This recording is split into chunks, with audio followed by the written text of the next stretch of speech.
Assalamualaikum warahmatullahi wabarakatuh. Halo teman-teman, Bapak Ibu guru hebat, salam semangat. Pada kesempatan kali ini saya akan coba memaparkan pemahaman saya mengenai mengapa kurikulum itu perlu berubah.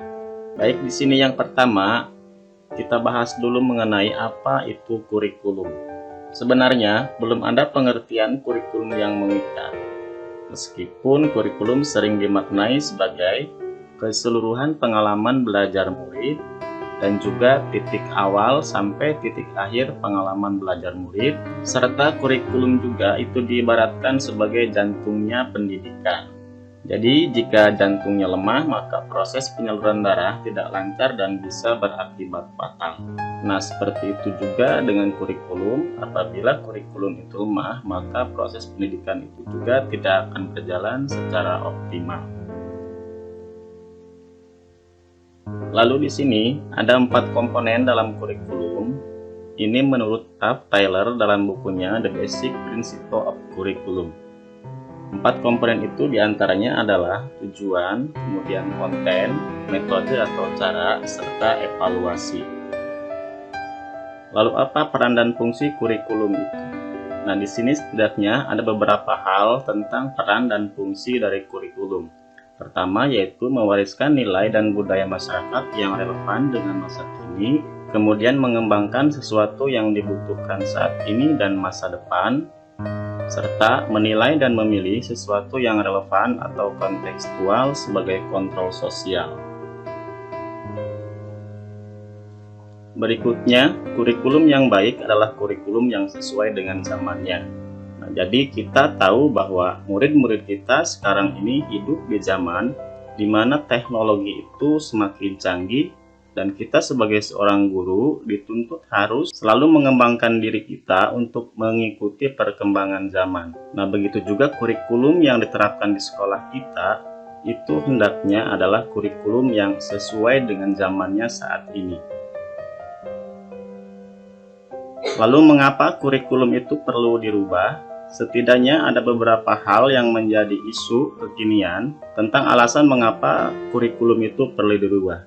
Pertama yaitu perubahan iklim global, kemudian teknologi digital, kemudian industri multinasional, serta transformasi budaya.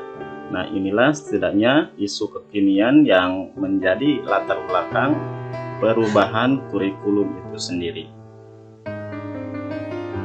Kita tahu bahwa kurikulum itu bersifat dinamis dan terus dikembangkan atau diadaptasi sesuai konteks dan karakter murid demi membangun kompetensi sesuai kebutuhan mereka kini dan masa depan. Selanjutnya 3 pilar pendidikan. Di antaranya adalah orang tua, masyarakat, dan sekolah. Orang tua menjadi faktor utama dalam pendidikan anak. Perannya sangat sentral untuk mendidik anak-anak di rumah. Kemudian masyarakat lingkungan sekitar dan juga sekolah. Adapun hal-hal yang harus diperhatikan dalam mengembangkan kurikulum itu diantaranya adalah kebutuhan, pendapat, pengalaman, hasil belajar, dan kepentingan murid. Nah, inilah setidaknya hal-hal yang harus diperhatikan ketika kita akan mengembangkan kurikulum. Selanjutnya, mengapa kurikulum itu perlu diadaptasi? Beberapa hal yang mengharuskan bahwa satuan pendidikan itu harus mengadaptasi kurikulum yang ditentukan oleh pemerintah itu, diantaranya adalah karena konteks satuan pendidikan yang beragam, kemudian keadaan sekolah dan sekitar yang berbeda, serta murid-murid yang berbeda pula. Nah, inilah yang menjadi fokus kenapa kurikulum yang dibuat oleh pemerintah itu harus diadaptasi oleh satuan pendidikan itu sendiri. Bentuk adaptasi kurikulum itu harus dengan sesuai kebutuhan sekolah. Nah, inilah yang disebut dengan kurikulum operasional satuan pendidikan atau KOSP.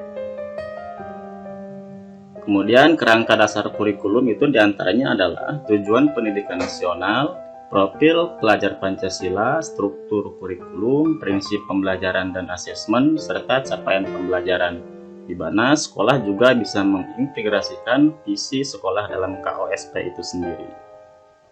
Keanekaragaman latar belakang dan kemampuan murid merupakan tolak ukur adaptasi kurikulum operasional satuan pendidikan, guna memastikan setiap murid akan berkembang sesuai dengan zamannya.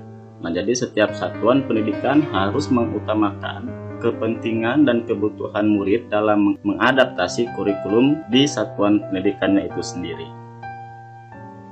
Baik, terima kasih. Mungkin sampai di sini dulu pemaparan saya mengenai alasan mengapa kurikulum itu perlu berubah.